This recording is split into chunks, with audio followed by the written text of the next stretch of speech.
Hello, everyone. It's Jamarl Thomas. Welcome to the Progressive Soapbox. Guys, I have with me an amazing guest. From the standpoint of the UFO field, Grant Cameron has been one of my favorite speakers in this. When I first started looking into this particular field, you end up with some extreme cases of people saying things. At some point along the way, I think you try to gauge and you get your bearings straight, and you find somebody who I think is more right than not on some issues, at least based on my own personal experiences. So I would like to introduce Grant Cameron, researcher, author, and whatever title you want to associate with yourself, Grant. Welcome to the show. Well, thanks, Jamarl. I guess usually I refer to myself as an obsessed researcher. I'm down the rabbit hole, and that's where I'm going to stay. No, fair enough. But I mean, an obsessed researcher, I guess that's a good description. But you seem to be on the cusp of this stuff where you tend to be aware of these things before they fully take place. Am I wrong on that? Yeah, I've actually got a lot of situation now where the stuff is coming so fast, I really don't have time to actually research it. I mean, it's just like one big sort of development after another, and I'm just trying to sort of keep up with what's going on. So, all right. So the last time you were here, so I have 3 questions. Yeah. 4 technically. But the last 2 kind of fold into one another. Did you go to the Mission Rama event? Now, the Mission Rama event, this was when Paola Harris went. And I listened to her account. Her account is mind-blowing. Yeah. And I it's like with anything else, when you're listening to stuff like this, the closer you are to the person, the more credence or less credence you give it, depending, from a distance, it's hard to know. But for somebody who you trust, and if that person is saying this is what took place, then it gives more credence to the event. Now, you know Paola Harris far better than I do. Yeah. And if I'm not mistaken, you said you were invited to this event and you were going to go to this event. Did you go? Okay, I'll give you a sort of background for people because people may not know what we're talking about here. Okay, go for it. This Mission Rama group started in 1974. 2 brothers were doing this sort of got into this automatic writing stuff, and the claim was that there was an alien claimed to be talking to them. And they said, well, how do we know we're talking to an alien? And they said, well, go south of Lima, Peru. These were Peruvian people. Saturday night, this is 1974, and we'll show up. And so they go there at 8 o'clock to the location, and this object shows up. And so this interaction starts. They're able to contact this being, and they end up going on the craft. They end up taking their parents there, and it becomes this sort of a huge movement inside of Latino culture. And there's I talked to Sixto Paz, who was one of the people in 74 who basically started this whole thing, and he told me that there was probably 10,000 Mission Rama people around the world. Now, move ahead from there, and these people, what they're able to do is sort of, it's like a C5, like a Greer C5 event where they're able to sort of bring them in, except the Mission Rama people have one bigger thing that they seem to be able to do. From time to time, they're able to sort of open a Zendra, and a Zendra in our sort of North American culture would be a portal. And they can open this, and they call it an interdimensional gateway, where the beings lower their vibration, and the Mission Rama people will use meditation and oming and stuff like that to raise their vibration. And from time to time, they'll open one of these portal events, or what they call Zendras. And the being will be in the Zendra, and they'll take 7 people at a time into this Zendra. And so people will have messages, interactions with aliens, stuff like this. And so what happened was in 2014, there's a guy by the name of Ricardo Gonzalez, who doesn't associate himself with Mission Rama. He's using basically the same protocols that they use. But there's him, and there's another guy, his name is Enrique Villanueva out of Los Angeles. And both these guys are able to make this contact. They've both been able to open Zendras, interact with some beings. His name is Antarel. The being, these are tall, 10-foot tall beings. And anyway, what happens in 2014 is they are on Mount Shasta. They have events around the world. And Ricardo and Enrique are sort of broken off from Mission Rama, but they're still using their protocols. And in 2014, Ricardo Gonzalez had an event at Mount Shasta. This is the one where Paula Harris attends. Yeah. And she goes there, and they get from these, and they call them antennas, the people who get the messages as to where the encounter is going to be. And the encounters they call program sightings. So 6 antennas all get the same message, that there's going to be a program sighting on the mountain at a certain time, and that they're going to open a Zendra. And so Paula doesn't know this. She goes to this event, and these are big events. They have like 150 to 180 people. There's a lot of meditation. There's a lot of different protocols, oming and stuff like that go on all weekend long. And on the Saturday night is usually when this event takes place. And so what happened was the program sighting started. These 2 UFOs go flying by. There's a camera there filming this. But there's 2 people who actually know that there's these 6 messages that the Zendra is going to be opened. So what they do, and this is pitch black. You got to remember, you're 4,000 feet up on the side of a mountain. There are no street lights. There's nothing. It's completely, you can't see your hand in front of your face. And so they see these 2 UFOs go flying by, and then they know that there's these antennas said there's going to be a Zendra. So 2 of the people, Ricardo and a second guy, go into the forest looking for the Zendra.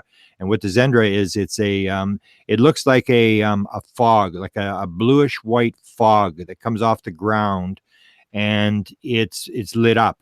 So they go in there and they see this lit up area inside, and they can see that Antarel, this alien, is inside the Zendra.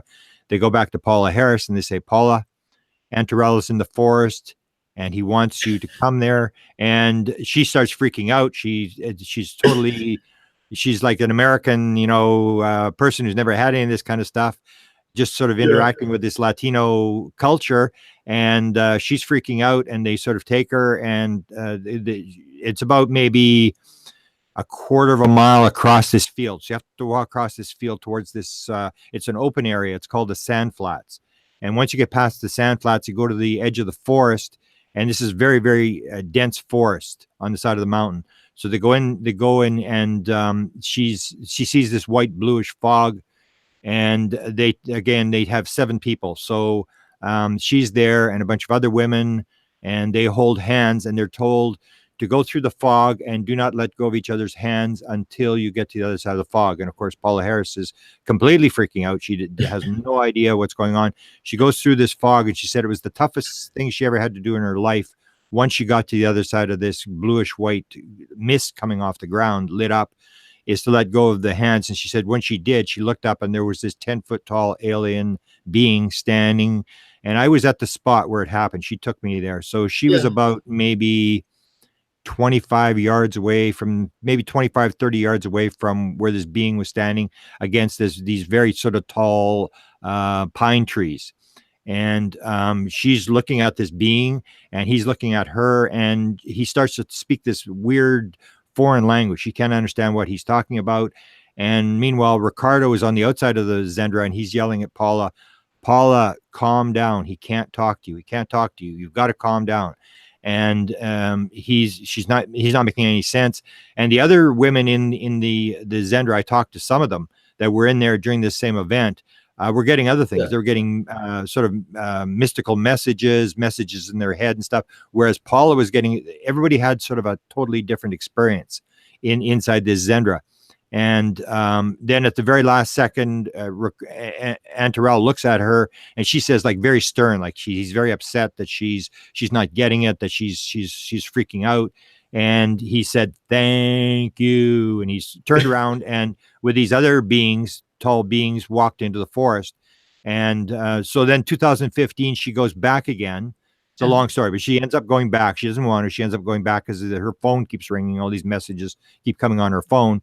She goes back, and she has a second encounter the second year with Antarel with 7 other people. And so when I heard about this event, I told Paula, I said, Paula, you got to tell people. I mean, if you actually had a face-to-face encounter with what claimed to be an extraterrestrial being, you got to tell. And I don't want to be involved. I don't want to be a contactee. I don't want the criticism and stuff. And she finally went public.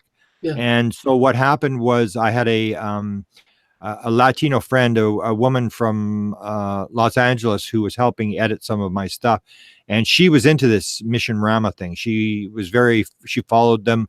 And she said she wanted me to come to Mount Shasta. This would be last year, August of 2017, Right. to Mount Shasta to meditate for world peace. And as I always make the joke, I said, I have nothing against world peace and I have nothing against meditation, but it's a 3-day drive from where I live. And I really am not too excited about going and sitting on side of a mountain and meditating for world peace. But because she had helped me so much, I figured, okay, Katerina, I'll come to California and I will come with you and we'll go up on the mountain and we'll do this world peace thing. So I'm going across there. And the strange thing was that this is sort of a side story, but it's a very interesting story. I had written a book called Charlie Red Star, which was the story of how things started for me in 1975, a sightings that had occurred in this small town called Carmen, Manitoba. Mm-hmm. And I had written the book in 76, 77. Nobody would publish the book. I put the book to the side, didn't even pay any attention to it for 25 years. My sister brought it back out. She's the one that had it. And so there was a woman from Toronto, Canada, a film person who produces TV stuff, who said, I would like to option your book. Can I read your book? So I said, yeah, okay. I've got it on a digital copy. I gave it to her. And she said, I'd like to option your book for a movie. And I said, whatever you want to do. And she said, well, she's got this idea. I've got this Mission Rama thing. And at that time, I had no idea who Mission Rama was. And you got to remember, this is only like a year and a half ago. I had no idea who they were. And so she said, I want to do a movie and we're trying to finance this thing in Canada and nobody will finance the thing. So what we want to do is we want to take your book, and my story was I go out to this town all the time and I see all these different events. And so she was going to change the story. So she's going to have me as a reporter in this town seeing all this UFO stuff. And then all of a sudden this reporter discovers Mission Rama and he flies to Peru to find out about Mission Rama. So that's how this book tied in. And it ties in very weirdly because she said to me, this was Teza Lawrence is the producer's name. And she said, do you want to read the manuscript? And I said, no, not really. She's like, I got the manuscript ready. I said, no, I'm not really interested. It's like you pay your option for the movie and I don't really care what you do with the movie. I had no interest in Mission Rama. So anyway, I'm going to this event on Mount Shasta that Katerina had asked me to come to.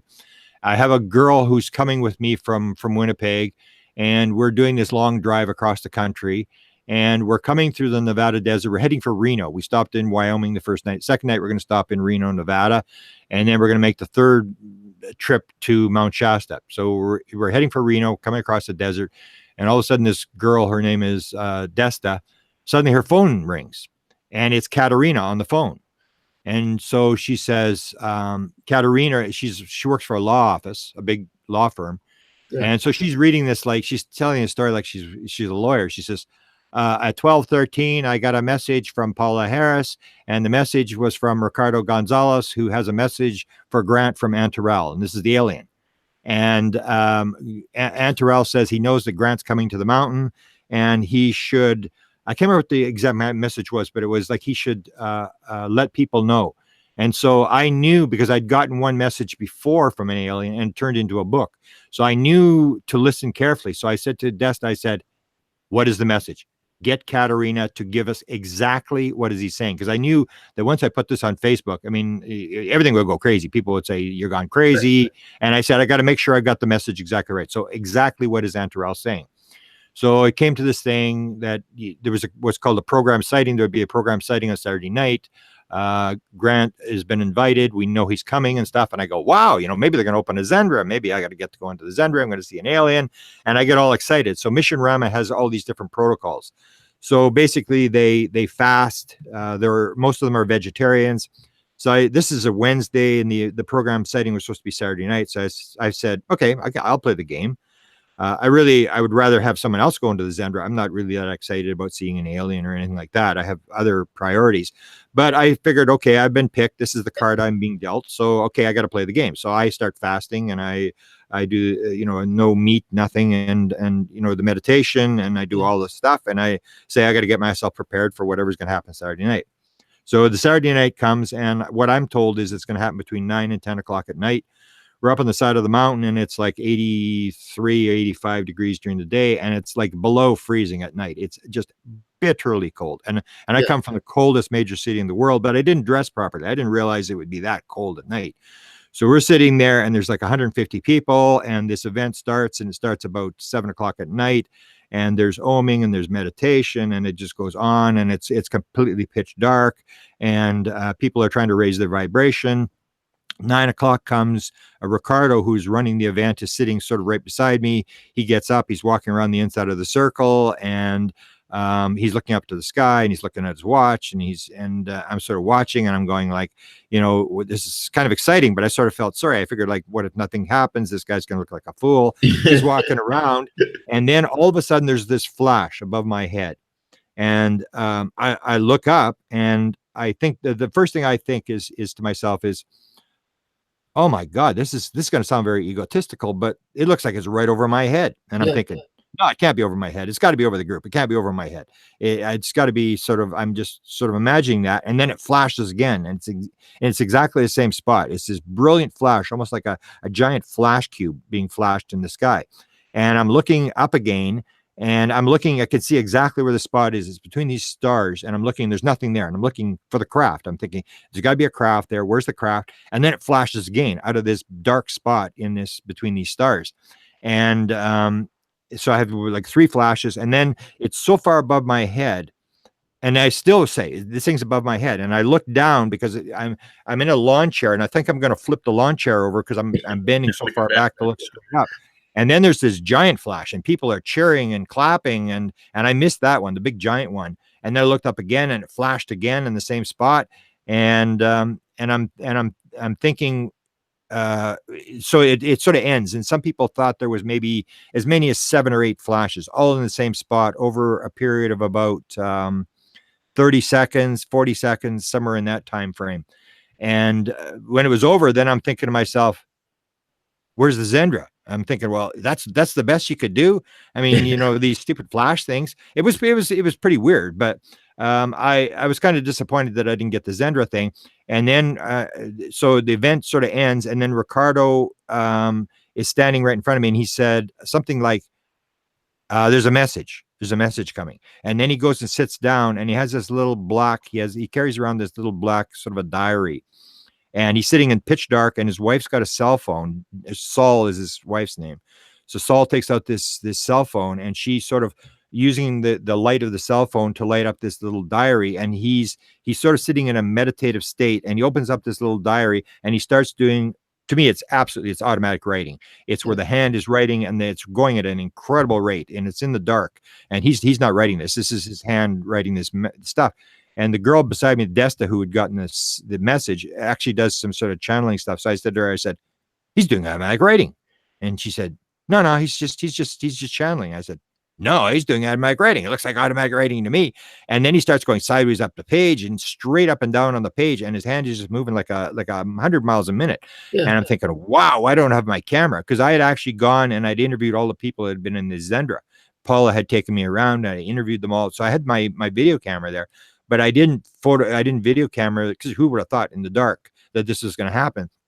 And so he goes for maybe a couple of minutes, and then he shuts the book, and he goes back into this sort of a meditative state where he's sort of looking down, and he's just meditating. And all of a sudden the book's back open again, and he's writing again, like 100 miles a minute. And when it was all said and done, he reads the message, and one was from Antarel. And the second message that he got was from Envika, who is sort of supposedly the female commander of the craft. And they said Grant didn't see, but he knows what's going on, and he will see us in the future, or something to that effect. I can't remember what the message was, but I was totally blown away, because it was sort of like, it's one thing to hear somebody else's story, and it's another to be there.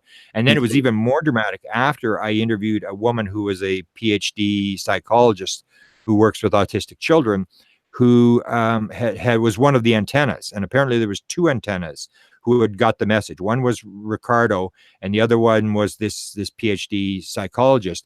And the message she got, she showed me the message, and it was on Thursday before she had gotten this message, and came through automatic writing, and it said 9:33, and the event happened at 9:33. So when I saw this message that she showed me on a Zoom broadcast, she showed me the actual Spanish message that she had written out with 9:33 on there, or 21:33. So it's 9:33 p.m.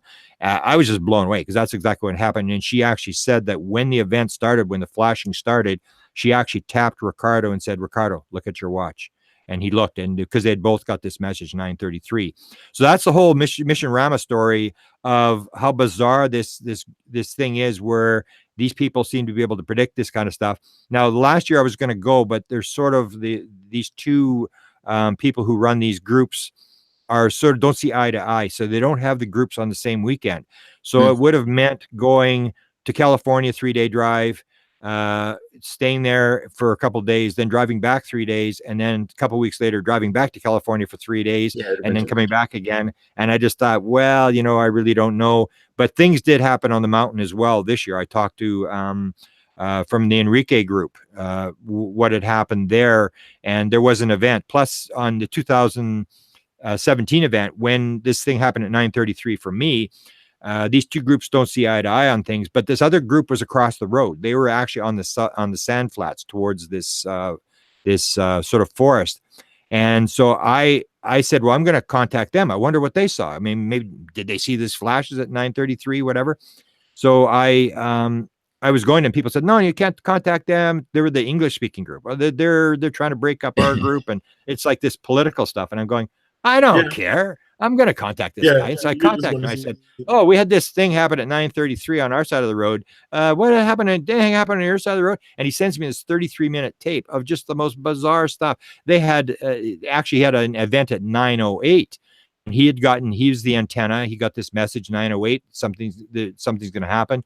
And he's looking, they do an event called a crystal ceremony. I won't get into what it is, but he's going to do this crystal ceremony that they do. And he's looking for a place to do it. And he's sort of looking around the forest. And suddenly he sees this sort of, I think it's a red orb sort of floating in this section in the forest. And he said, okay, that's the clue. That's where I should have it. So he decides, and this is 9:05. And he says, well, I've got to go get my group, and I'm going to bring them back to where this orb was, and we're going to do the crystal ceremony. And he turns around and he sees a girl who's on her knees against a tree, and she's got a hood on, and she's rocking back and forth. She's on her knees. She's rocking back and forth. And he thinks to himself, that's one of my girls from my group. She's in trouble. I better go see what's happened. So he goes towards this girl, and she suddenly disappears. And then he goes, that's kind of weird. And then he looks up, and this tall, it's not Antaral, it's a different being from this planet Apu, or Ganymede, one of the moons of Jupiter, where supposedly where they have a station or something. And this tall being and these shorter beings are there.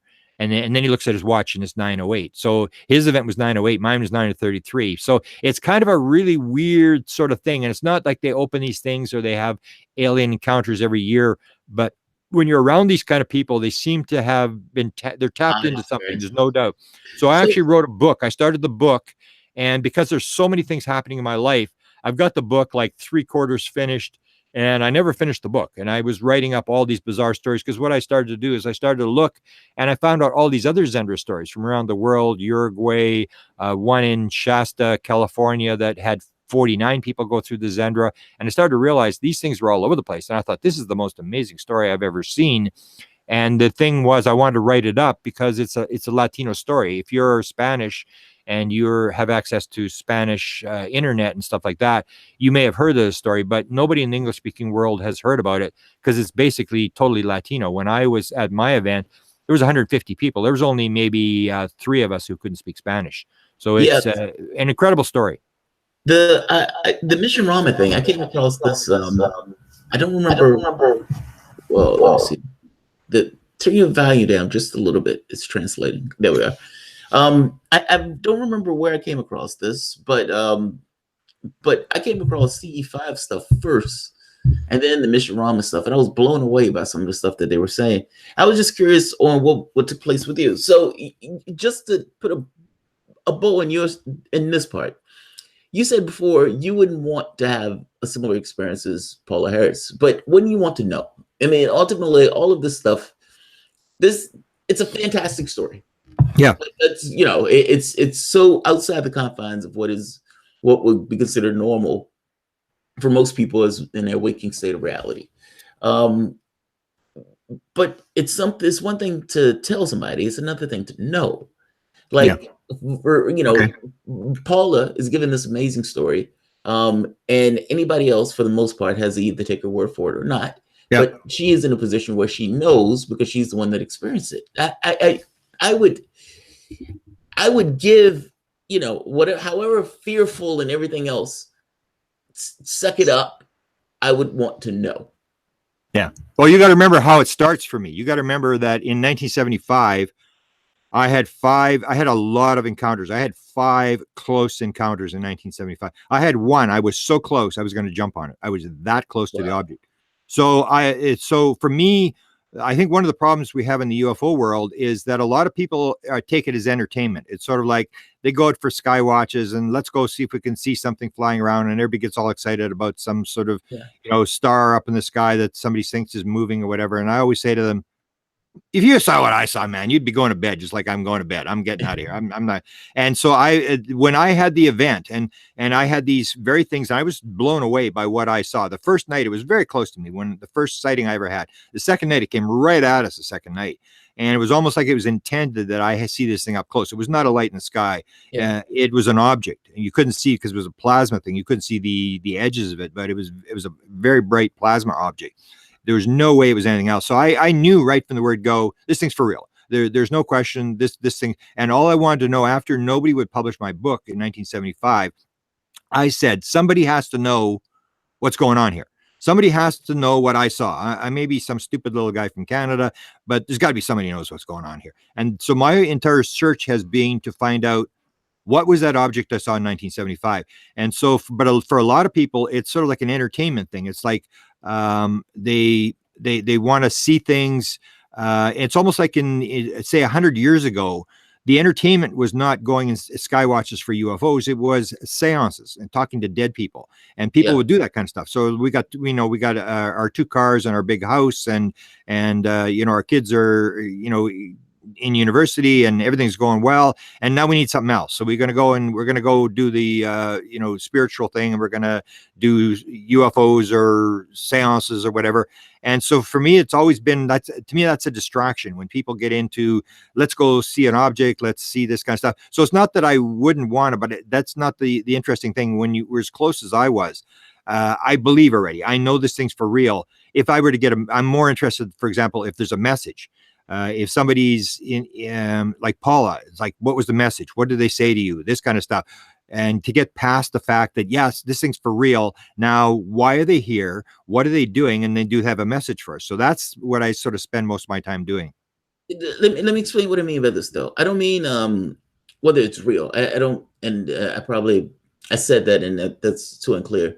I just mean the meaning of this. Like it goes beyond. It's like, yes, there's a craft, but what's in the craft, and what is it? What's the society? What's the culture? What's the history? Like you say, what's the message? That type of stuff. I find that stuff to be absolutely fascinating, and the meaning of it matters. It's one thing to tell. It's another thing to know. But I think knowing is somewhat of a mind-blowing thing. So the next question: latest UFO news. So, like you said, the information is coming fast and furious, whereas for the last 20, 30, 40 years, they've been trying to stifle the huge groundswell of information. But George Knapp kind of made the point that there are multiple streams of information coming out of military circles and intelligence circles with the various components that want to try to get this information into the limelight, in which case he said he's being leaked information from multiple sources. Are you experiencing something similar to this? And what can you reveal to us that's coming up? Because you were one of the people who knew that this release was coming out in the New York Times like a year before the release came out in the New York Times. Yeah. So I'm going to prod you now to see what information that you have that may be coming out in 2019. Okay. Basically, you have to take the background that I've said they've been doing this all along. They did this in the 1970s with a documentary called UFOs Past, Present, and Future, where they leaked a bunch of stories. They were leaking stuff to Walt Disney. He did a documentary in the mid 1950s. Bill Moore in the 1980s, one of the top researchers in the 1980s, was leaked a bunch of material from a group called the Avery, which he called the Avery, a bunch of intelligence people, military people inside the government. In the 1990s, they leaked what was called the New Majestic 12 documents. And then, so Tom DeLonge, when Tom DeLonge came forward with To the Stars, when I saw it, I was really not into I had written 2 books on it already, and I really wasn't all that interested in it. But when Tom DeLonge came along, I went, oh my God, they're doing it again. I mean, like they're going to play the same game again. They're going to leak this material into the public. So that's why I followed Tom DeLonge, and I had some people who were part of the Tom DeLonge thing because he was going after very interesting stories. So there would be experiencers and people that he'd be talking to, and I would find out that he was trying to get their story. And so I gathered all the material. I wrote the book called Managing Magic, which is, as you pointed out, I basically pointed out the fact that he was coming forward and that there was these people on the inside like Jim Semivan, who was the top CIA guy who's sort of running the thing. And when he came public, here was this Jim Semivan guy that I had talked about and I predicted correctly. So they have been releasing this material, and the important part of their whole story, a lot of people are into, again, it's like the entertainment thing. Like people are interested in, oh, look at the videos, look at this kind of stuff. And I'm going, this is just entertainment. I mean, you can look at those videos for the next 70 years. It's never going to explain what the heck's going on. Yeah. The important part to me was who's leaking the material and how are they getting it out? And in most of the debates, most of the conversations about To the Stars, nobody ever talks about this. And I keep saying the important thing is who's leaking the material. This is the government putting this material. Somebody's green lighting this kind of material, and I don't care what they're leaking out there, whether it's documents or rumors or whatever it is. The key thing is to figure out who's doing it and why are they doing it. So they put out a bunch of material. They put out the New York Times, Politico, Washington Post story. All came the same day. All ran on a Saturday morning, which most people don't really realize, that you don't put a news story out on Saturday morning. Like nobody reads a newspaper on Saturday morning. That's when the story was leaked. And it was the same time when they shut down Blue Book in 1969. They shut it down on December the 17th. In 1969, they did this on December 16th, and it's the week before Christmas. All the reporters are sort of going home, nobody's paying attention or whatever, and that's how they did it. And it all went the same day. So you have Washington Post didn't try to scoop the New York Times or the Politico. They all went exactly when they were told to go. So it was a very carefully planned, orchestrated event. And I basically say that this new initiative that's going on is just the people inside the government who are doing this and learned how to put steroids in the water. And so, because the other events have been going on lots of times over the years, and this time they've learned how to do it sort of properly, where they're moving it out there. And so they made the first drop on December 16th. And one of the clues that I pointed out to people was actually in the first release, that people were all paying attention to the New York Times story. The story that you should be paying attention to was the Politico story, because the Politico guy is actually the guy who's actually got this thing going in Congress now. He's got a hearing sort of in Congress where he got some congressional people involved. And this reporter said in the original December 16th, 2017 story that he was told that there were multiple groups, because the story they leaked was that this ATIP program had been given $22 million and they were studying UFOs. And this Politico reporter said, I was told that there were multiple programs. And that's the part that makes sense. Because people over the years have always said, oh, no, there's no government program. The government's not interested. It's all rumors. In fact, one guy actually, when I put out the original book, Managing Magic, one of the big government people said, oh, it should be called Compendium of Rumors, because Cameron's just putting out a bunch of rumors, and these rumors turn out to be true. But this is the whole thing, is that they're putting this material out, and they're putting it. they take the information, they surround it with disinformation to make it plausible deniability. They put the material out.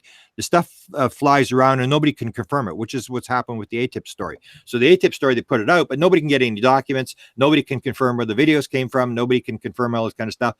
So what they've said now is they say there's more videos. What I've heard is there may be as many as 200 videos. Oh, wow. And they're going to drop these things one at a time. So people say, well, what do you think is going to happen? I say, I think what's going to happen is exactly what they say is going to happen, that these guys have got a green light from somebody inside the government. And what you got to realize with the government, I always point it to people in the UFO community. People say, oh, the government this, the government that. And I say, I work for the government and I know, and anybody that's been inside the government knows there is no one voice in the government. It's not like everybody in Washington is singing from the same, song sheet. They're fighting. They're all different ideas about how things are going to work. You have internal groups. You even heard this story about the ATIP. One of the reasons the program was shut down was because there was a group of intelligence people inside the CIA who believed this was demonic. And so they made a move to shut this whole program down. And that's what people have to realize. There's all sorts of different opinions inside the government. The government is not unified.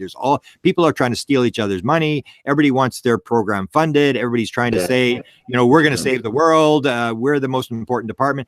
And so that the group that's putting it out is a group that is up against a lot of opposition from, say, military contractors. So if you come in and you say, okay, we're going to have a, 0 point energy or whatever, and all the military contractors are going to go, no, we're not. This is our program. You're not going to take our money because our money is made for rockets or whatever. And there's a prime story that was told about Bob Bigelow. Bob Bigelow is the famous guy, is part of this story, who he's a billionaire. And he's the guy that's going to put the pods on the space station and the sort of the habitats for Mars and stuff like that. And he talked about the fact that his satellites were being put up by the Russians.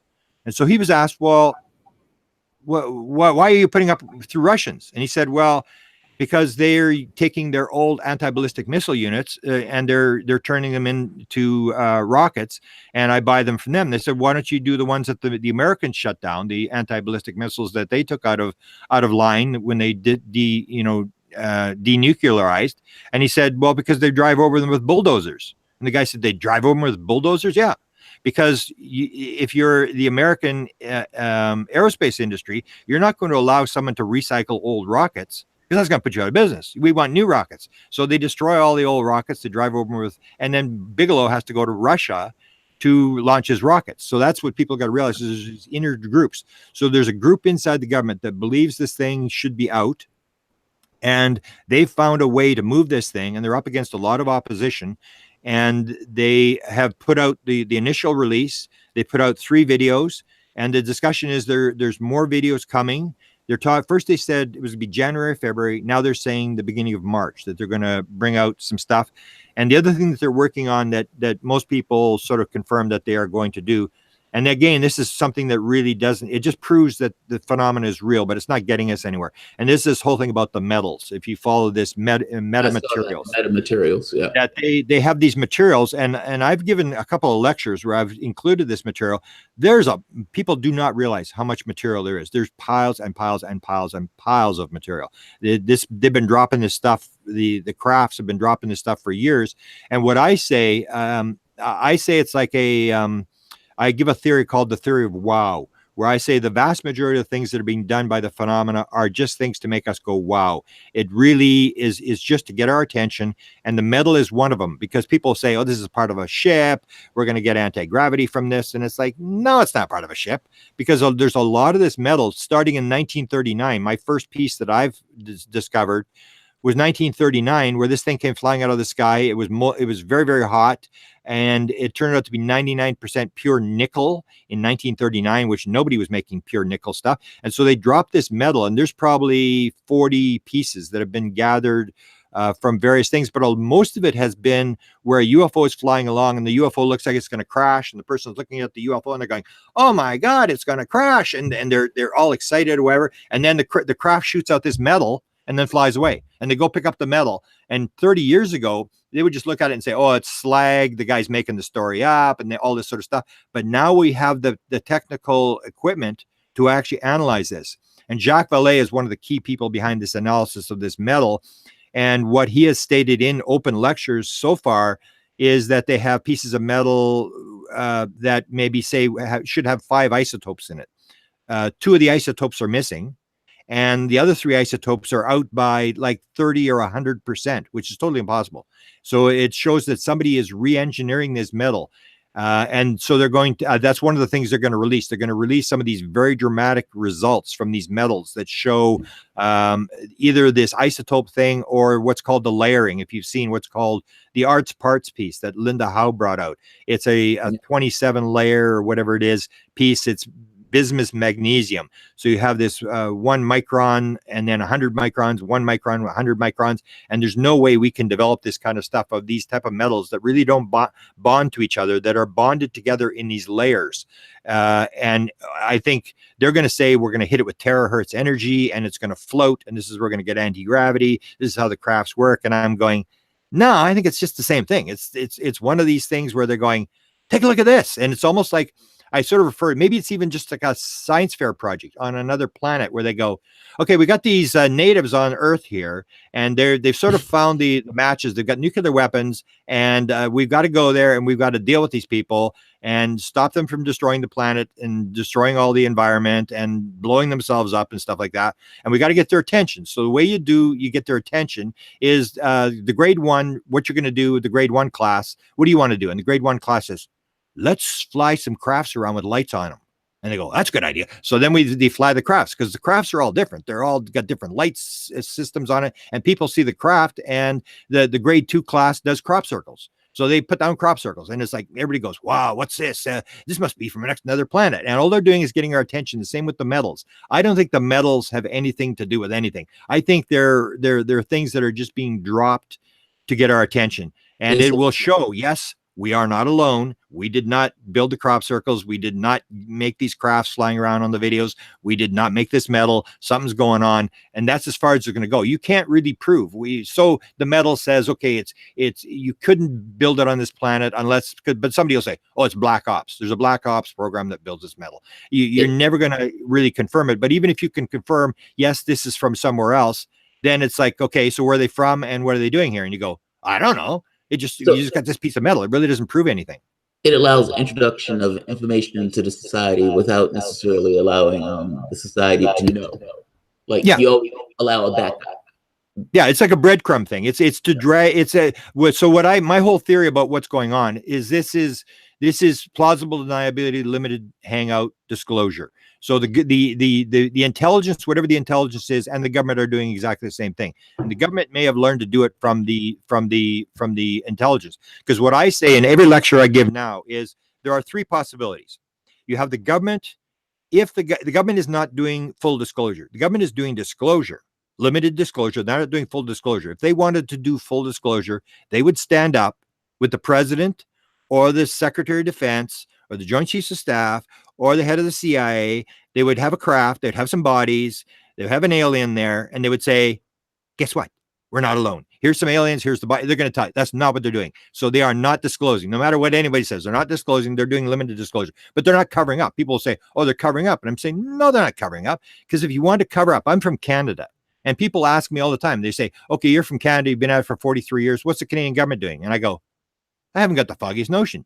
I don't know if the Canadian government even investigates UFOs because they don't talk about it. The same as Brazil, the same as Switzerland, the same as China, Russia. Nobody's talking about it. The government's not talking. And if you stop talking about it, the story will go away. I guarantee you the story will go away. And people will stop talking about UFOs. But as long as you're leaking documents and leaking videos and leaking stuff into the New York Times, you keep the story alive. So they're not disclosing, but they're not covering up. They're doing something in between. And I think it goes back to this report by the Brookings Institute in the early 1960s that looked at this possibility that if we are being visited by extraterrestrials or whoever it is, that unless you acclimatize the people, the whole idea is that the lower civilization, as which happened in America with the natives or in other cultures, the lower civilization will disappear.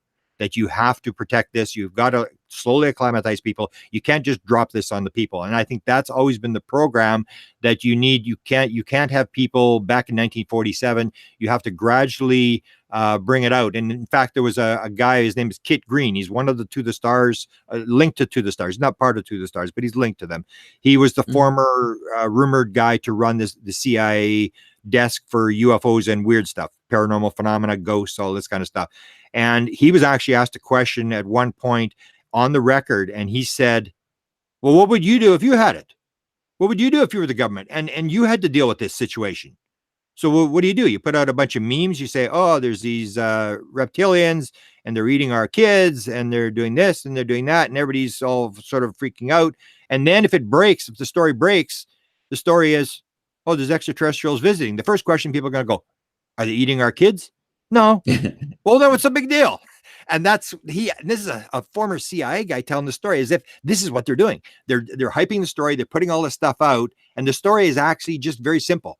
Like, there are beings here who have come here, and it appears they've come out because of the nuclear weapon situation. That's when they sort of opened up and they came in here, and they have some sort of interaction with us, and they're talking to an awful lot of people on the street. They're not going to the government. Apparently, in the 1950s, they may have made some interactions with the government, but they're coming from the bottom up. So they're coming from the people.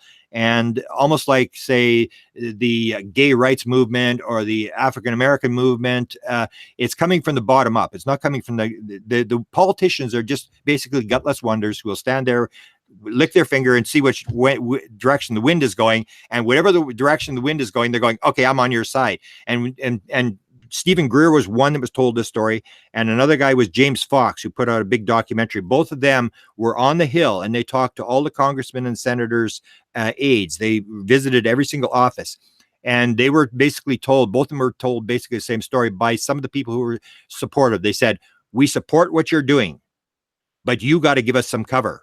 We cannot just come out and support this thing. You get the parade going, and then we'll lead the parade. And that's what they're waiting for. They're waiting for cover. They're waiting for some sort of backing. And that's what the To the Stars has done.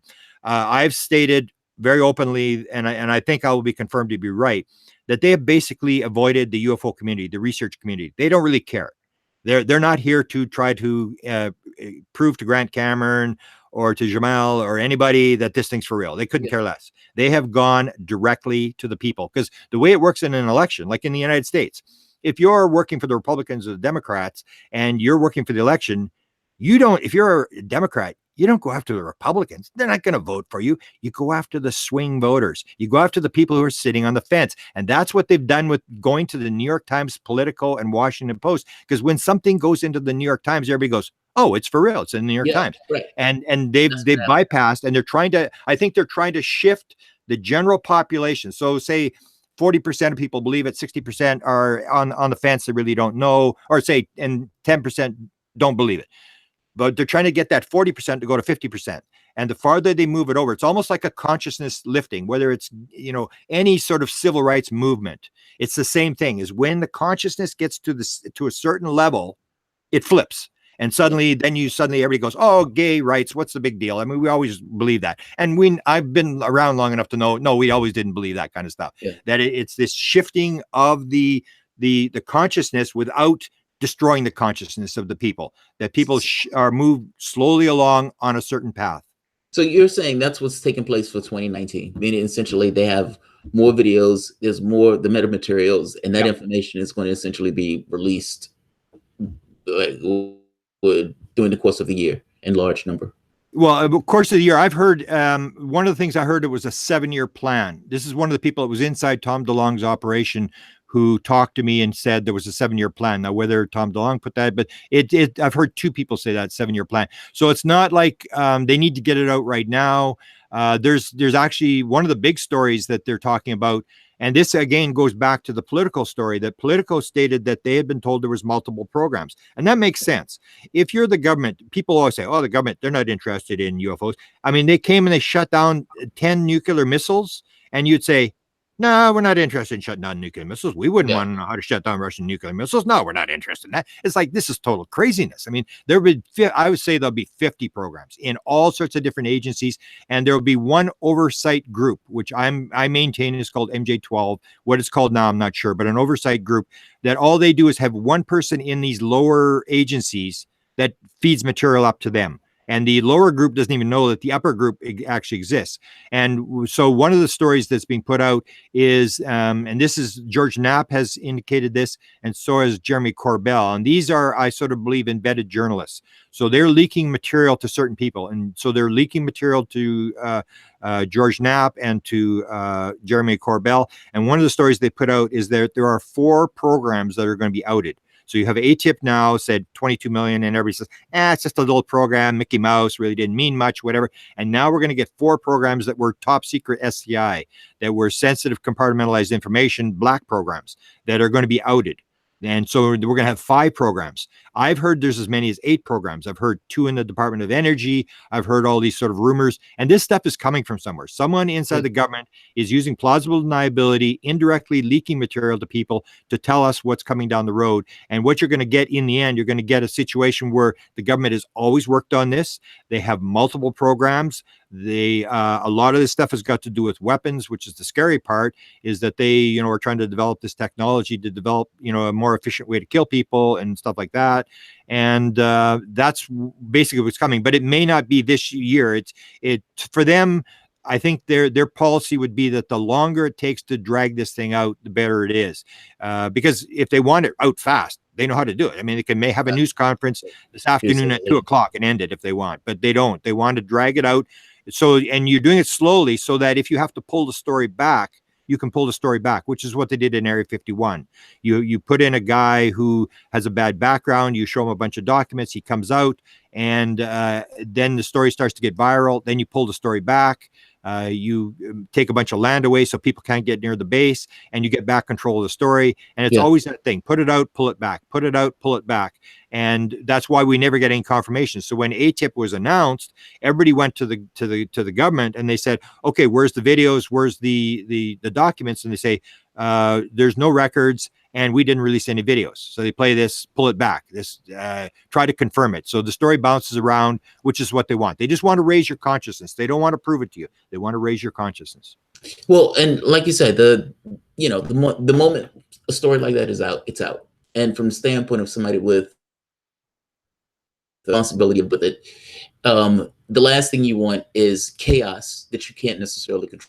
Exactly. Yeah, that's the whole thing about government, is that they're people who will not do anything unless they're absolutely sure it's going to work. I mean, politicians are not people who are ready to go and take a risk. And from the other standpoint, I mean, look at it from a political person's standpoint. Do you want to be the person who's in charge of the responsibility of ushering humanity into an age in which, they have cosmic cousins?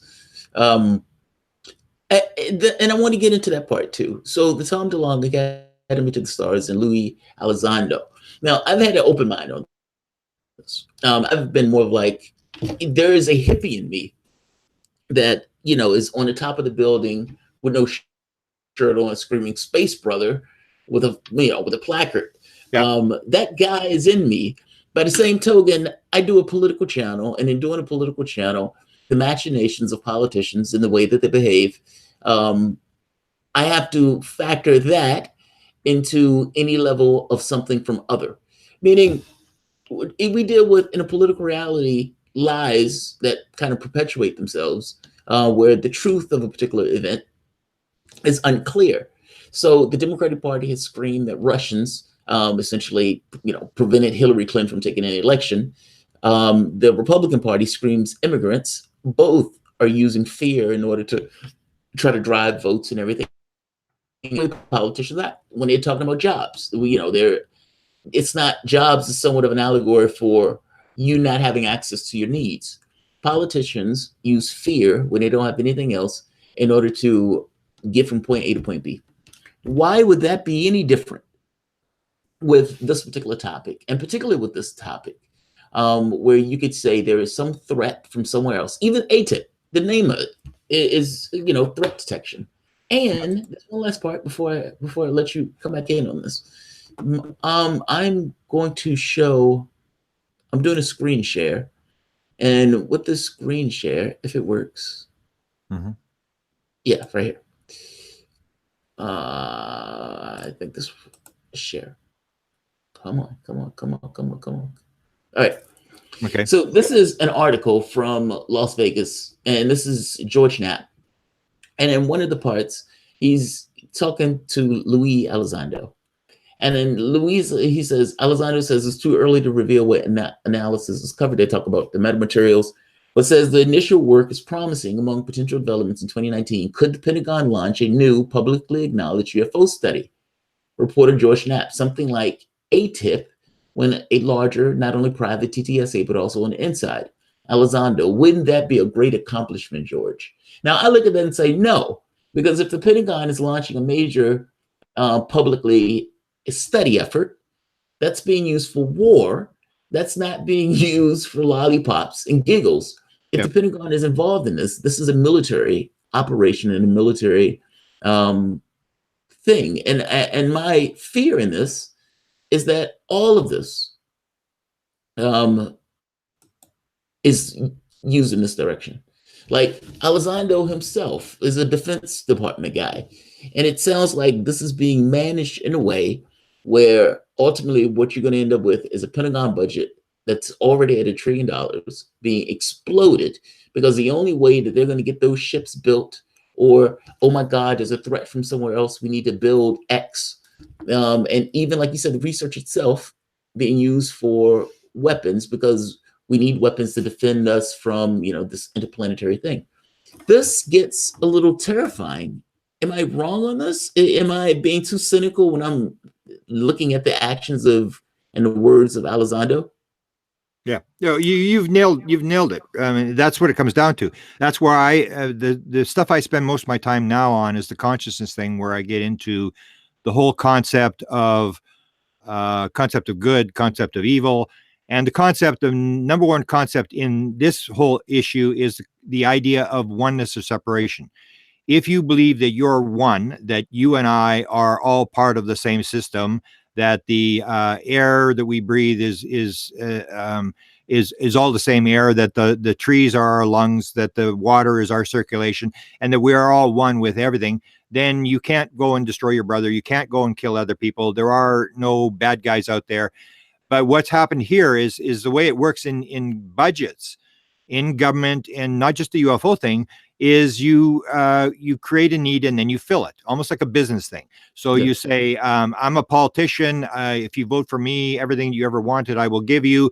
And you, as you pointed out, use fear. And that fear is separation. It's to say there are bad guys out there. There are evil aliens. There are evil spirits. There's the demon. There's evil Mexicans, there's evil Russians and evil Chinese, and there used to be evil Japanese, but the evil sort of evaporated, and there was North Koreans and North Vietnamese, and it just goes on, and all you're doing is creating a new separation thing. And when you have separation, then you can say, okay, you have to be fearful. And so Lue Elizando will come out and he'll say, that's my job. And I call it the Nuremberg defense. Like when they asked the Nuremberg guys after they put other people in the gas chambers, how could you possibly do that? And they said, it was actually the easiest thing in the world. We just did our job. And that's the big problem that you sort of pointed out, is that the Defense Department will say, this is our job. Our job is to defend people. Our job is to see a threat. And one of the examples that was actually used was, oh, you can be naive and you can say, okay, if you were Stalin in World War II and you said, oh, Hitler, he's not that bad a guy, we will sort of look the other way, that will backfire on you. But you can use that argument against anybody. I can say Jamarl may be a terrorist, a super killer. He's got an atomic bomb. He's going to kill everybody. And now we have to take you and we have to get rid of you, lock you up, watch you, whatever. And it's always this turning the thing where I'm the good guy, I'm the light on the hill, and there are bad guys out there. And that's where the budget comes. That's why they use the threat. Even Jeremy Corbell talked about the fact that he's the guy that broke the Nimitz story. And he stated that before this story became public, the Nimitz, the objects were called advanced aerial phenomena. I think it was AAPs. And as soon as the story broke, it was changed to AATs, Advanced Aerial Threats. And that's the thing, is that the Department of Defense is going to use this to their benefit, because this is how we can up the budget. So we can have a Space Force, and we can up the budget. And if the Defense Department could, they would take 99.9% of the US budget for their own thing. It's basically like a thing. Everybody's fighting for money, and that's what people don't realize, is that you have the good guys in the government who are trying to do this for one reason, but the guys who have the power are the military people.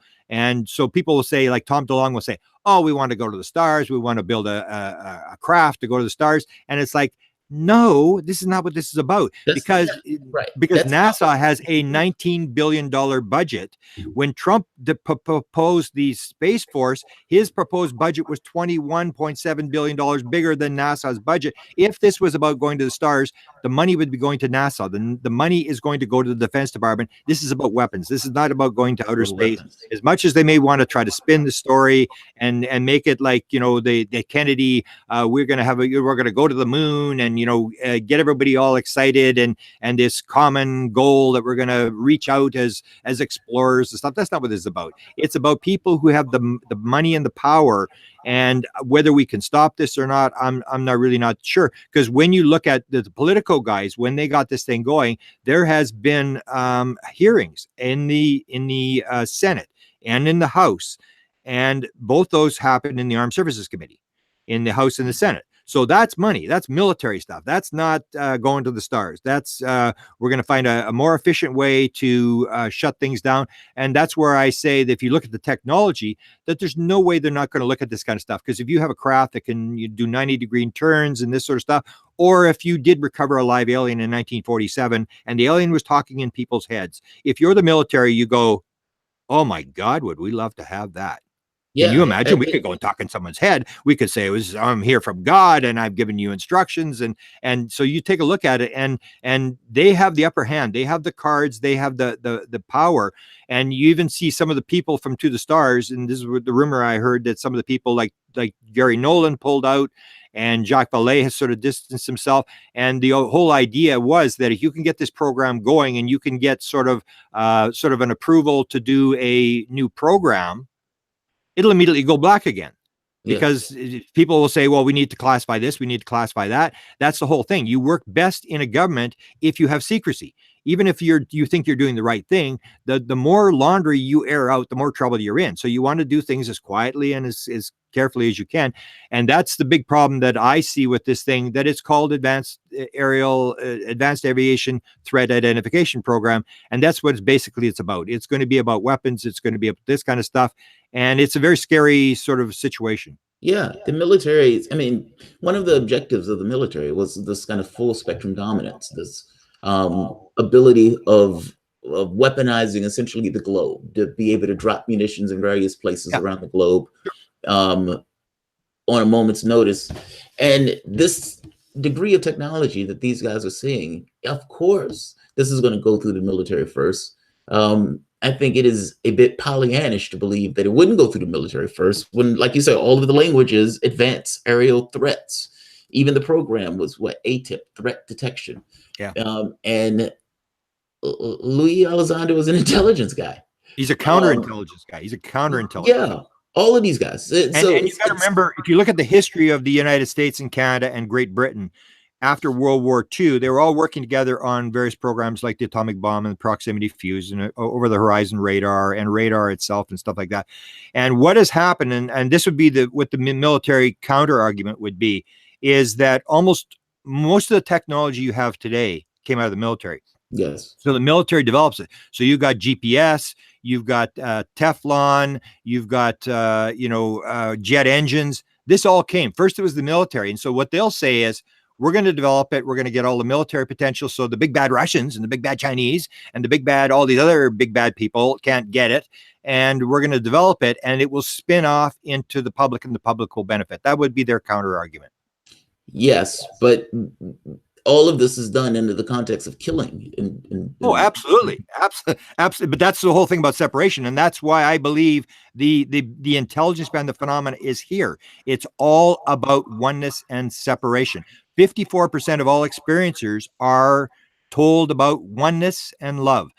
This concept of oneness, that you have to realize that you are all one. And as long as you believe in division, it's me versus you, good versus bad, and things are objects. Then we can just use animals, we can destroy trees, we can destroy the planet. It's just an object. It's whoever has the most toys when they die wins. That's the mentality. It's rape, pillage, kill, and steal. That's how our society works. And that is what's rewarded. And so you have to reverse that. And that's what the aliens are basically saying, that if you suddenly realize that we, as Reagan said, how the world would unite if we were faced with a threat from an alien race, we would all just realize we're all God's children. That is the basic message of the aliens. I guarantee you it's the basic message. Plus the message where people are shown the screen. 39% of all experiencers are shown a screen on board the ship. And so people will be there and I'll say, did they show you the screen? And they'll say, yeah, I saw the screen. And on the screen, they'll show this environmental damage of the world being destroyed by environmental devastation or nuclear weapons and stuff like this, giant floods. And we're just getting these indirect messages. Like, you people are on the precipice. You're about to destroy the world. You have very limited time. You have to get this right. And the whole key to the whole thing is you have to understand we are all cells in a body. We are all one. Like, you're a cell, I'm a cell. We all have our jobs to do. And that when you suddenly decide, whether it's Grant or Jamarl or whoever, that I am unique and that I am different and I am going to multiply and I am going to have more than everybody else, that becomes a cancer cell.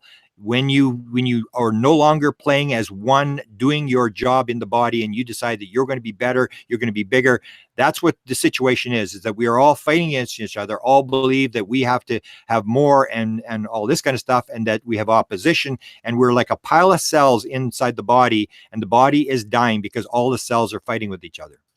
Come back. Come back. Come back to me.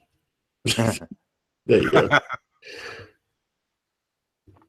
There you are. Okay. Yeah, I agree with you on this. I guess it's I look at this from the context of what is politics like now, and what is the interactions between human beings like now. And if you're in California, there's a large number of people who are living on the street in California. Yep. You have people who are born into vicious poverty. The majority of the planet lives off of less than $10 a day. While you have others who live in wealth that is ungodly, like insane amounts of revenue and wealth. I look at the number of wars that's taking place. 50 million people died in World War II, another 20 million in World War One. That's not accounting for the Iraq War and some of these other skirmishes that have been taking place across the globe, and even the reason for the skirmishes. And within the context of all of that, Donald Trump, president of the United States, who lies as easily as breathing, within the context of all of this, to add in aliens. And when you're kind of in a wash in lies in a political space, that this particular element is supposed to be handled truthfully. And if you can't handle an element like that truthfully, you're in fantasy land. Like, there's no way to know what's real and what's not, and there's no way to know what's being used purely for the political machinations of a particular party or both political parties. So for that matter, a faction of the government, be it military. And I strongly suspect that all of this TTSA and all this other stuff is essentially a public relations thing, where some information that's being put out is relatively true, but the information is being used to guide the public in a particular direction. Politicians are going to be incentivized to use the quote unquote threat from beyond for political reasons. I am greatly concerned about what's going to take place from the standpoint of politics if this information starts to get out even more. Like if it becomes not somewhat of an afterthought for the public standpoint, but becomes oh my God, this is confirmed. It is understood to be confirmed from the standpoint of mainstream in the thought process, where politicians have to deal with the information, not necessarily one of those things where it's somewhat ignored, but something that they have to actually engage in. I am terrified on what that means for a already bloated Pentagon budget, and what that means for the political discourse in the country. So, yeah, you're absolutely right. I mean, that's what it comes down to, is that we are in this situation where it's spiraling out of control. The idea of separation is gone crazy. I mean, even I'm from Canada, and there was even the situation with Donald Trump, where he sort of identified us as a threat to national security because of the cars. I mean, it's like when you start nailing Canadians as being a threat to national security, when all we really care about is hockey and that's about it. But that's the separation thing where everybody's being used, and to the stars, everybody's trying to do what they think is right. That's the other thing I think people have to realize. Like, it's not like somebody says, I'm going to be an evil guy. Everybody actually has these belief systems that they actually believe that what they're doing is right, that they're saving the world, whatever it is. I mean, and so to the stars is doing their thing, where they believe that they want to get the information out, and they want to get this study inside Congress to study UFOs. So they sort of are doing their thing, but they're being used because the message that they're putting out is to the young people.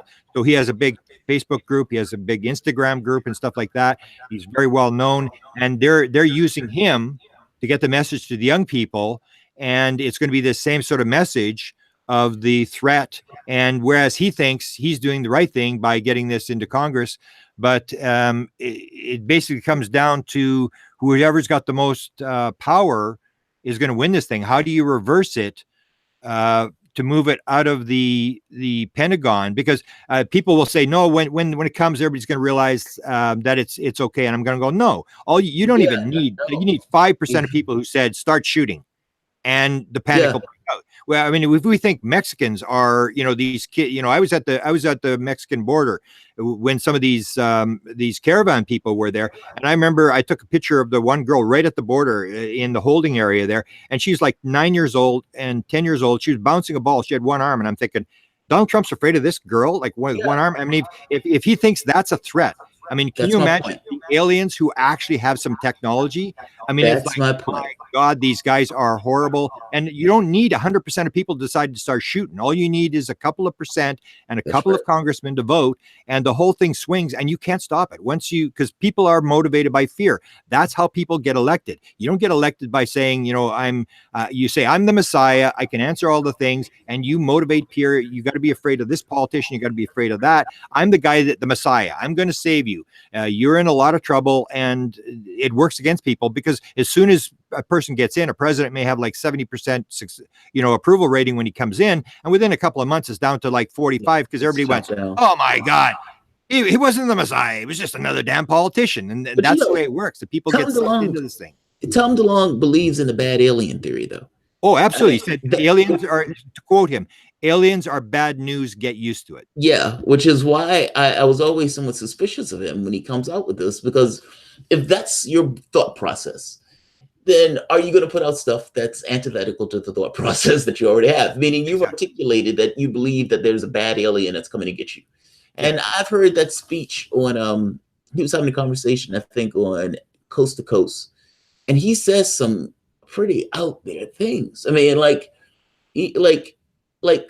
almost like goblins from space that we must deal with, and we must be, to some degree scared of, and we have to face these difficult truths and that type of stuff. Yeah. And, you kind of ask the question, where does Tom DeLonge to get this stuff? Because he believes that he knows something. And for the most part, he's being told things by people who are in, let's say, the military intelligence services. And he accepts that almost unquestioningly as this is how the reality is. Yeah. That in and of itself concerned me. So it's like, regardless of how they were trying to pass this off, at the core of the logic to me was there's a bad alien out there. We need to deal something. We need to be able to get technologies in order to fight this off. This becomes, I'm not going to beat a dead horse. I'll give you one more point, because people are really motivated by fear. And if you go to Contact in the Desert or some of these things, you come to my event, my speech, and there's like 50 people there. You go to these fear lectures, and you can't get in the room. It's like hundreds and hundreds of people. Yeah. It's big stuff. So people are motivated by that. And Tom's using that. And basically, so the argument I always use, and I'll come against researchers who will say, no, aliens are bad news. And I'll say, have they dropped an atomic bomb yet? Yeah. They'll say no. And I'll say, when they drop an atomic bomb, I'll start worrying. But until then, it's the U.S. military. That's the only ones that dropped an atomic bomb. I think if that's the threat, if there's a threat, that's the threat. And I refer to, if you've seen the latest book with Daniel Ellsberg with the Pentagon Papers, Yeah, he the has Pentagon all the Papers. documents on the nuclear thing, and he talks about the biggest terrorist attack of all times was March the 10th, March 9th and 10th, 1945, over Tokyo, where the 8th Air Force, Curtis LeMay, did this Bombing. burning thing It with was a where they dropped burning the bombings. Yeah. 88,000 people were burned to death. I Yep. mean, I said, when the aliens start doing that kind of stuff, I got to worry. But I think right now, I think I know who the threat is, and it's not the aliens. They have not done Yeah. anything. I've said the same thing. We can drop one bomb, then I think we got to start worrying. But until then, it's just to turn them against us, because it's going to increase people's budgets, and it makes you look like the Messiah. I'm the good guy, and these are the bad guys, and I got to fight them. Yeah, I agree. That's the same logic that I use for something like that. It's like, because I've heard David Jacobs. His book was named like The Threat, and the aliens are taking people and making babies and all this other stuff. We've killed millions. Exactly. like the numbers of people that we've killed in these wars are ungodly numbers of people. And even outside of the context of war, just the conditions that we're allowed, or we believe it's okay to keep people in within the context of society in and of itself, meaning poverty is violence. I am far more concerned with us. I often post in my lectures, I'll use, and I post quite a bit, a famous Pogo cartoon from maybe 1960s or 1970s, and Pogo's with all his buddies, and they're going across the swamp. They're put on this raft, and Pogo says, "We have met the enemy, and he is us." And that's what it comes down to. We're the enemy. I mean, we're trying to paint them, but it works to people's advantage, because it makes money for people. If you can scare people, you can get their money. I remember those when I first started looking into this stuff.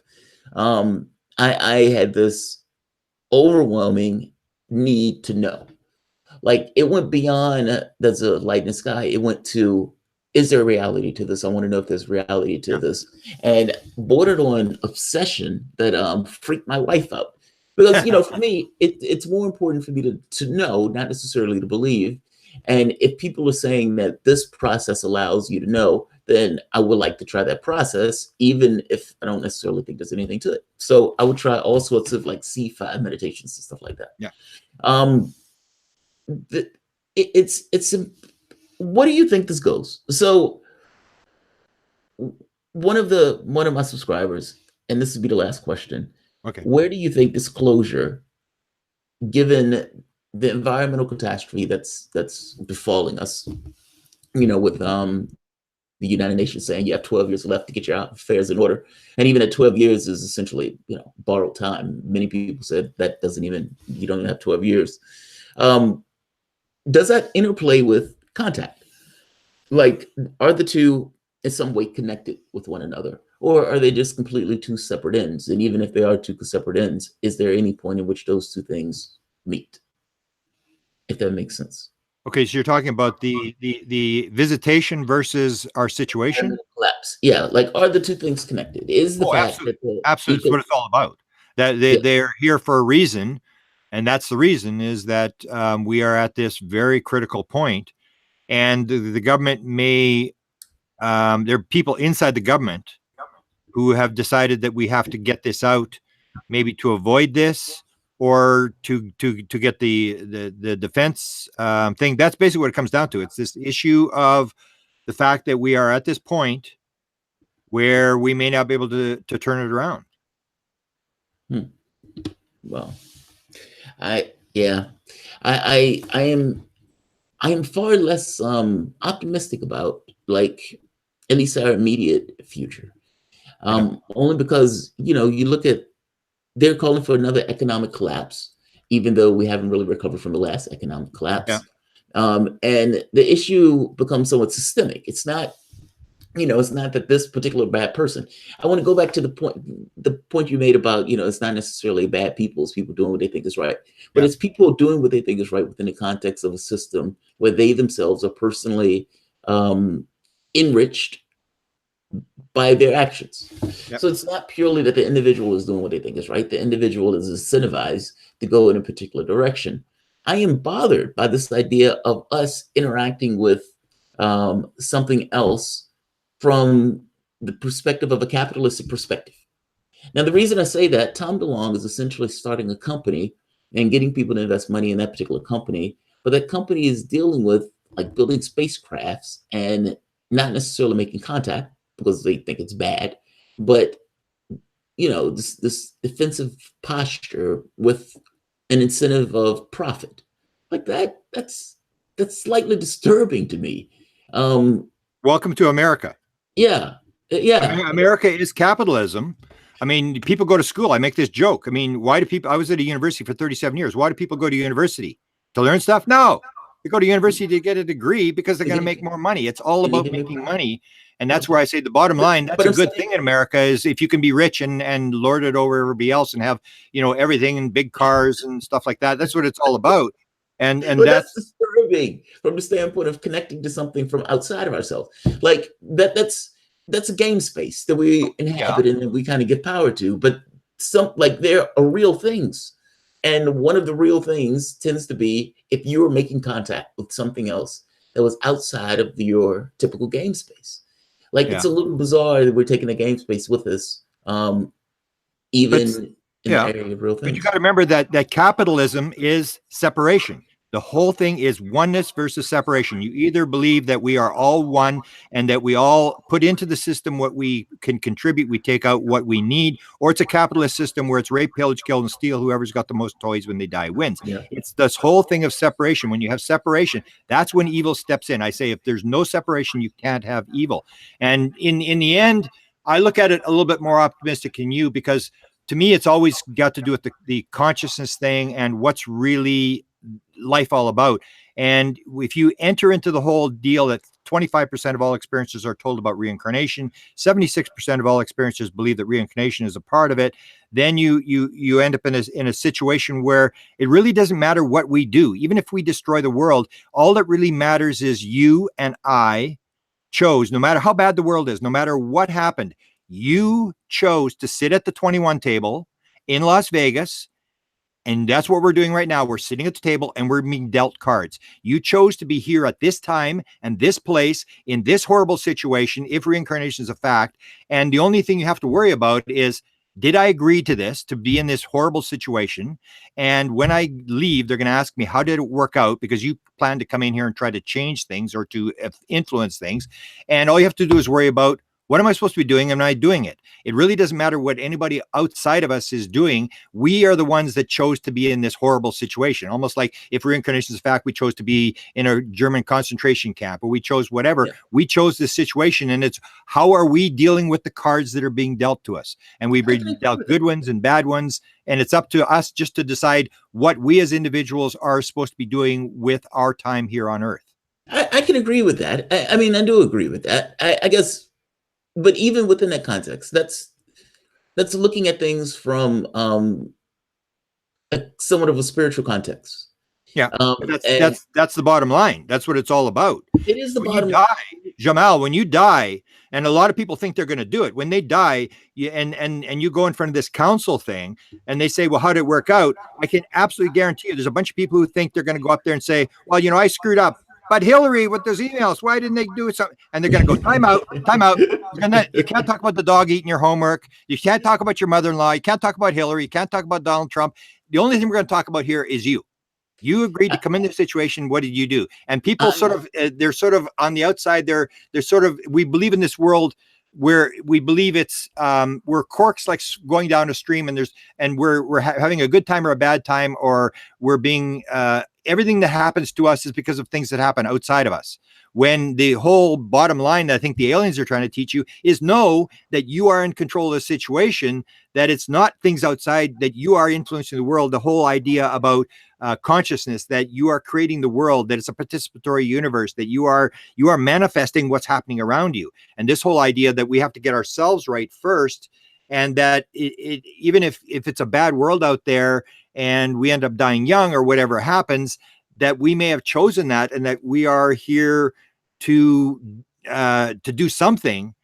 and we can't be, because you get stalled when you start to try to figure out what these people are doing or what those people are doing or whatever. And it becomes this blame game, this separation. Like they're the bad guys, I'm the good guy.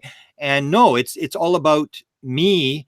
And in a reincarnation world, there really is no good guys and bad guys. There's just experience that you chose to be killed. You chose to be in a war. You chose to be in a bad country. You chose to be a refugee wandering the world without a place to go. That these things are maybe things that you chose, and you have to take personal responsibility. Whereas in the world we have now, we blame everybody else for what's happening, and we don't take any personal responsibility that maybe we are the person who's supposed to come here, and we chose to come and move this thing around, and how can we best do it to move it around? So you're doing your show, I'm doing my thing, and that's what I always try to keep in my mind all the time when I get up is, what am I supposed to be doing? And am I doing it? Am I doing enough? And so I have this guilt thing where I try to figure it out.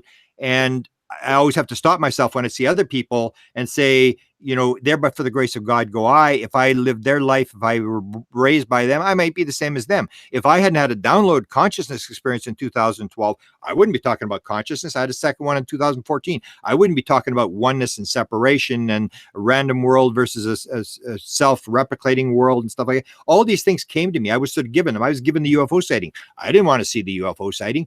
So I sort of feel honored that I got to play this game. I'm in this game. It's the Super Bowl. If you understand the spiritual and the implications of this UFO story, it is the Super Bowl of all stories. There is no story that's bigger ever. And that you and I are playing in the game. And you may be the quarterback, you may be the water boy, you may be whatever, but we're in the game.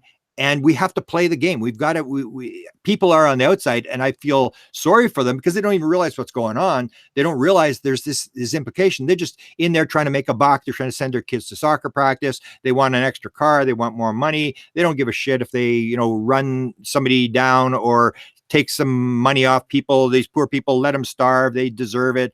I want more. It's this capitalist system. And when you get that system, when you're born into that system, it will do that thing. It's separation.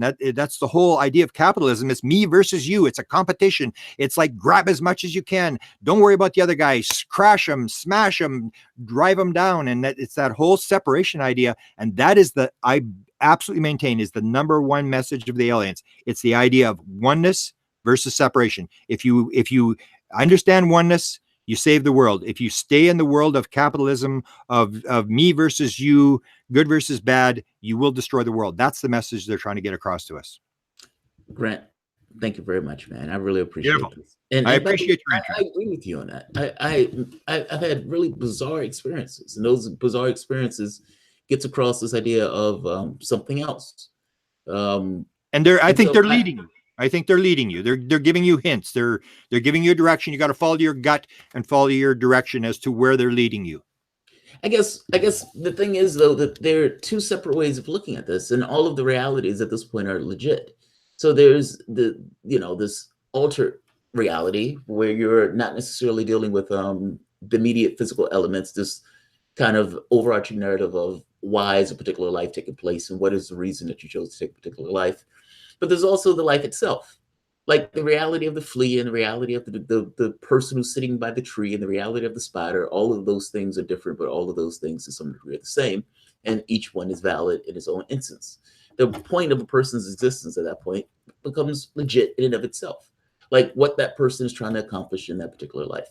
The reason I say that is, even though that's true, where it's like you're dealing with the issues that you decided to take on in a particular life, there's still issues in that life, and there are things that want to be accomplished and moving in this particular reality frame. And one of those things is a different world. Like when I do this show, and even when I have topics like this, I do it because I think it's interesting to other people to get a understanding, or a better understanding, a wider reference frame than the typical political reference frame that people get. I think the world is larger than that space. But there are things that, I want to accomplish in this space. Like I did the show the other day where I was making the point of my aunt, who essentially worked her entire life and retires with pretty much no money in the bank, living off Social Security, which is not really a way to live at all. But that's the way that society is allowed, where you can work your entire life and still end up vulnerable. That I want that to change. like, Yeah. me functioning within the system and me doing attending to my own needs or attending to my own situation. Part of that attending to my own situation is trying to get other people's situation to be better. Um, Yeah. I guess that's all. Sure. And I feel you. I even have that pang of guilt also of, are you doing enough, and are you trying to push hard enough, and can you do a bit more? I feel you on that completely, and I agree with you, man. I do Yeah. agree with you on this. So that's why of all the researchers, you hit upon something that I hit upon early on when I was doing I came across this thing about spirit guides and all this other stuff. And when I was looking into that, I realized A, I don't know what that is, but B, there's something here. And I don't necessarily think it's a quirk that the exact same techniques that are used to contact, like the new agey spirit guide stuff, is the same techniques that they use essentially to contact aliens. Like, Yeah. Oh, yeah. it's there's a mental phenomena to this. Yeah. And in that mental phenomena, I think there's an interplay between those two things. And so it's like many of the people that they come up with, the first alien that people see is like this kind of light being or something like that. Like the majority of people see this light being. Like there's a mental component to this. Like I'll give you another one. And I'll end it on this because I'm pushing it too long. But when people are seeing those phenomena, when they're seeing the light in the skies and everything else, is there really a craft there? Or is there something that's just interacting with the consciousness of the people who are on the ground? Exactly. Like some of the questions that come up for this stuff are fascinating. I saw when I was in Egypt recently, we were coming from the airport, and I look up, I'm looking at a star, and as I'm staring at the star swells up to the size of a sun. Yeah. Now, at this point, I get extremely excited, and I tell my wife, "Oh my God, look at this!" Because at this point, I'm flipping out the cat. And she looks up just in time to see a light in the sky. She says, "Yeah, I saw a light in the sky." Now, this annoys me because it's like you didn't see the original thing. Like you didn't see this little pinprick of light that essentially expanded to the size of everything else in the sky. She said, "Yeah, I didn't see that part." I was like, "God damn it." Now, this is the second time that she was with me where she saw something only at the tail end of something that I needed to cooperate, where there was something that's sped by, this little small ship of a thing, but it went by so fast, it was hard to see if anything went by at all. And the only thing that you look for is kind of hazy energy type thing. And she's like, "Yeah, I think I saw something." She's always on the tail end of the experiences when when I need to cooperate. So it's like, but Jamarl, that's the pattern. There's lots of experiences will tell that story. There's a guy in California, an Air Force or in Navy fighter guy, who tells a story that he comes home and his wife, he has a pool on top of his house, and his wife gives him his glass of wine. He says, "Oh, I forgot my glass of wine. I'm going to go downstairs." And as she goes downstairs, the big event happens. If 5 objects come over in a triangle, and it's almost like that's where the whole idea is, that maybe she's not intended to see it, that you see it for a reason. And that's where I've been motivated by 2 expressions in my life, because I was raised to sort of be a minister when I was very young. I was the upcoming minister, and the Bible says, "Too much is given, much is expected." And Edgar Casey, who I studied as a young kid, he says, "Knowledge not used is sin."